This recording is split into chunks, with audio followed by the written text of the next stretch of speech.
While we are discussing and focusing on the India Revival Mission, it's important to look at the role of corporate India, the private sector, and private investments in bringing India back on the revival path. This is incredibly crucial because even as the central government and state governments try and incentivize recovery and economic improvement, it is private consumption and private investment which will boost the way.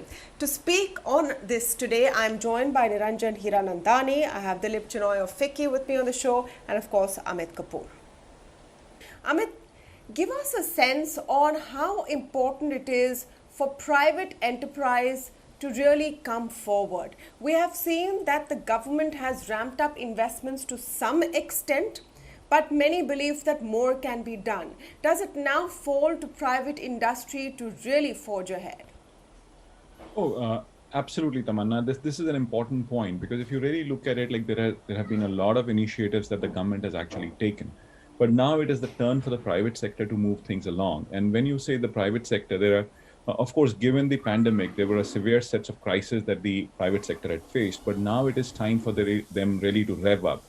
Probably, I think they also did a great job in the past in terms of not firing too many people. They were actually able to maintain their staff. So they have done that. They have done a huge service to the country during the times of the pandemic. But now going forward, I think this is the best time to really look at expansion. And when we say expansion, for a simple reason, the way the global economy is shifting, especially when you talk about the global supply chains. And we have also said that in the white paper, that if you're really looking at low-skilled manufacturing, that is where the private sector can actually step in. They look at manufacturing as a new agenda for the future. This is where they look at opportunities across the spectrum. And if they are able to do those sets of things, it's going to be great. The next thing is that this pandemic has said as to how important is it to actually invest in workforce and a resilient workforce and a healthy workforce. So this is where the private sector would also understand that investing in health is actually a competitive advantage for the future, because if we really want to get ready and we want to create that resilience in the system, it would mean that the private sector has to invest in its people and become resilient over a period of time. In fact, that is what the Prime Minister had said yesterday as well, that it is about resilience that we have to look at, than just investing for a disaster or something of that sort. So if you really look at it, this is what private sector can actually do. The other thing is that if you really look at private sector, the private sector can actually enable a lot more in terms of how income generation can actually happen. If they're expanding, then of course income generation is going to improve, and that is actually going to have a catapulting effect or a multiplier effect as we go along. Because it is always going to be the private sector which creates wealth. It's not about anybody else. The private sector has to move ahead and really create the possibilities for themselves. In fact, one of the sectors, if you really look at it, is say the real estate, which is already seeing a certain sort of boom. If we are able to move ahead with that, that is going to be having a positive impact as we go along. You know, which is why I'm so keen to speak with Niranjan Hiranandani on this today, and welcome to the show once again, Niranjan. The question is, and one of the 4 points in this white paper recommendation is empowering low-skilled manufacturing. Now, real estate is a huge employment generator, and the pickup that we've seen in real estate has truly been heartening. But how close are we still to pre-COVID-19 levels? Is this all a relative improvement, and do you see this recovery really sustaining? Thank you very much, Tamanna, for calling me for this. Let me assure you that real estate has definitely picked up in the last 4 or 5 months, and there's a positive story on that, plus infrastructure. A combination of low skills is really hugely working in this sector, and the skilling is really taking a forward seat. What Amit Kapoor just mentioned about being able to increase the number of people getting employed in this sector is definitely happening. However, there are constraints in these issues that we have, and we think that over a period of time, we would have to address them in order to exponentially grow this further into these sectors. So while we say that the initiatives taken by the Honorable Prime Minister in affordable housing, Mr. Gadkari's push in terms of infrastructure of roads, then ports and other things, I think this sector, which now employs 15% of the entire workforce of India, skilled and unskilled put together, has a great exponential story. Second, I'd like to mention, no country in the world has ever done a double-digit growth in GDP without focusing on infrastructure and housing. That's why with no infrastructure of roads, etc., in Europe or in Japan or in those countries which are already developed, you do not get double-digit GDP growth. You get a smaller GDP growth as compared to India, where all these sectors are definitely carrying on. So we have to focus on it, and I think it can work much more than what we are doing today. Yeah, and of course, the GDP growth will also depend on the base, which is why we're expected to see an excellent bump up in the next year. But that's because we've had a much lower base due to the pandemic in 2020. Dilip Chenoy, I want to get a sense from you on what is happening in the MSME space. Because large corporates report their results, you have a chance of interaction, and there's more clarity and transparency. One gets a sense that there has been recovery. Corporate numbers have largely been quite comforting. But what is happening outside that limited pocket? I think the MSMEs, there are two kinds of stories there, and we need to understand the structure of MSMEs to be able to answer, look at the answer in a totality. First, there are those MSMEs that have taken loans from the bank that are eligible for the emergency credit guarantee loan scheme, etc., etc. They are actually, they have managed to survive.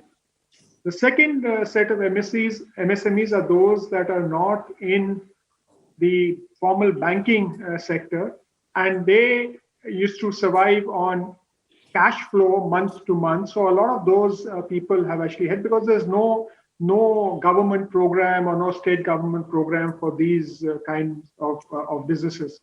Another type of MSME classification is those that are supplying to essential commodities and manufacturing. Those have actually progressed and grown with the essential commodities and manufacturing. There are a lot of small MSMEs that also cater to the services. People, for example, who create sets for the film industry, sets, or do a lot of work for the banqueting in hotels or something, where the revival has not yet actually happened, and those have been impacted more than the traditional manufacturing in the essential commodities or in the day-to-day requirements that are there. So there are four categories really of MSMEs. The government has taken steps to actually address them. And if you look at the budget of 2021, the outlay for the ministry has actually doubled.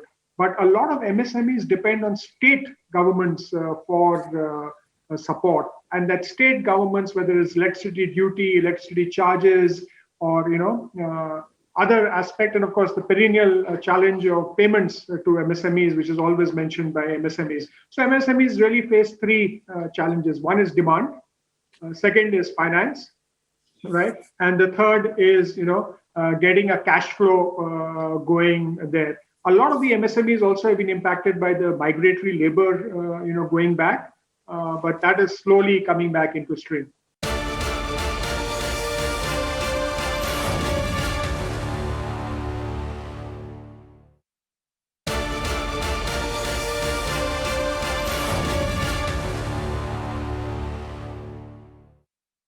I want to focus for a minute on the service sector. We are a service sector reliant economy, and the service sector is yet to really come back into form. Do you think, apart from the recommendations, of course, that you have listed out in the white paper, that more can be done to boost service sector industries? So, Tamanna, this is a very important question that we have to answer and understand. That if you really look at the services sector, when you talk about, say, hospitality or travel and things, these things will come up, or they will actually revive once the whole pandemic is over. So there is going to be a little bit of a lag in terms of how things happen. But I think there is a larger story in terms of like basic services, as what Dilip was saying. There are services which have actually started picking up. Say, like when you talk about people moving from one location to the other within the city. So you have seen that Ubers of the world have actually come up. There are different sets of services which are coming up, wherein the electronic services have actually really come up. So this has also been a time when a lot of people could have actually redefined their businesses. They could have actually looked at newer opportunities. So that is there. But if you really talk to me about hospitality, tourism, travel, it is going to still take some time. And probably the event space, which is going to take some time to rev up. But other things are actually showing a lot of resilience in terms of like how they're really moving forward. And you are already seeing some positive indications. Absolutely.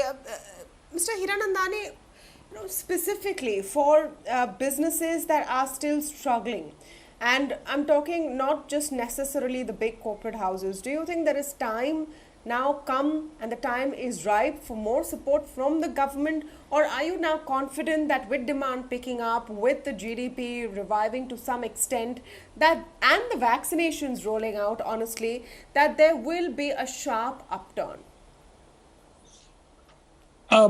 My view is that I think government will still have to help and intervene in terms of financial help, in terms of credit availability, and all these other factors. Because as both Mr. Chenoy and Mr. Kapoor just mentioned, there are sectors which are still affected, whether it is in the MSME sector or it is in the hospitality sector. There is huge amount of pain. Now, unless you're not going to take care of that and you allow IBC to open up, which is expected by, I think, before the end of March, where you'll be able to foreclose on the project or the loans which we are talking about, the pain will then get seen on the books of the banks and other financial institutions. That ties into another point that this white paper makes to improve consumption, and we've spoken about this before, and they sort of go hand in hand. If you want to make India a manufacturing hub and employ a low-cost labor, the output of that will be more income generation and possibly more sustainable consumption demand coming in. Dilip Chenoy, how can this be done? What do you think is the focus that should be a priority right now? Because somewhere along the line, we have stopped talking about how the economy will revive, maybe comforted by the fact that we are in positive territory for this quarter's GDP, but you would agree that there is a long way to go. I think, when you started the program, you also mentioned that we might have high growth because of the low base. You didn't use these words, but you alluded to it. So I think the right way to look at growth is where do we stand vis-a-vis 1920, right?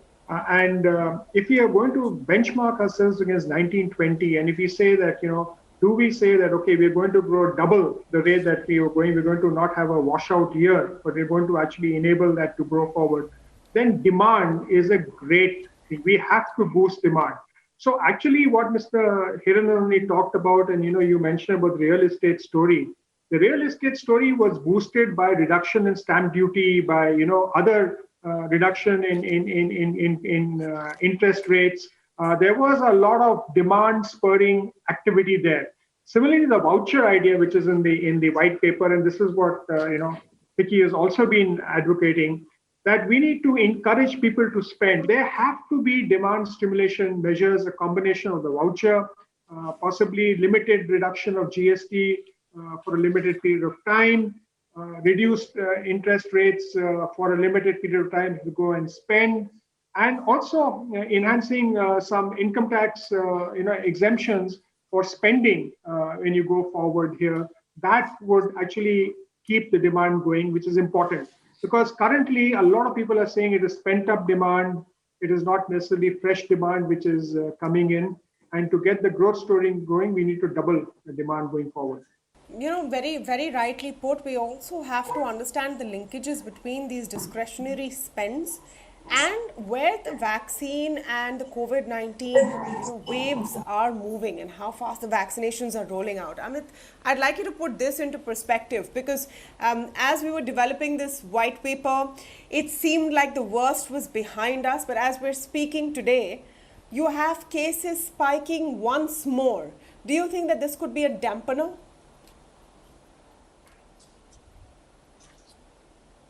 There is a lot of learning that is actually accrued in the last 12 months in terms of like how lockdowns were actually done and instituted. At this point in time, I think we are not going to be looking at a severe lockdown or a clampdown as which actually had happened in May, because that was the need of the hour at that time. But now we have a huge learning behind us. So you will actually see some very tactical lockdowns that you would see. So it is not going to be a dampener that in terms of like you are coming to a complete standstill. You might have some restrictions on a certain set of activities, which is an important thing, that people are not congregating at one place or whatever, or huge congregations don't happen, or there is absolutely a spike that happens. But given what we are seeing, we have a huge learning from how the medical practice can be really taken up, or how we can take care of people. So that means it is not going to be brutal in its impact. What I'm really seeing is that in the next, because the vaccination has started, we are actually going to be seeing a downward curve on these infections and the upward kick on the economy in the coming 6 months. And it is going to be fairly positive. In fact, moving on from what Dilip was saying, I'm very, very positive that India is actually going to see a fairly huge growth over a period of time. In fact, when you're talking about, say, if we, can we come to 2019 levels? Yes, we will, and we will actually come there fairly fast. And that evidence is already clearly available from certain set of industries, that they're already at about 90% of previous year sales. So that means that resilience actually exists, and we can move ahead on that factor. Well, let's hope for the best. Let's hope for the best. The India Revival Mission cheers on, tracks, and boosts India's revival story. We speak to and bring to you voices from the top experts who can talk about how we can get to this mission that we all need to be on. Thank you so much to all of you for joining us today.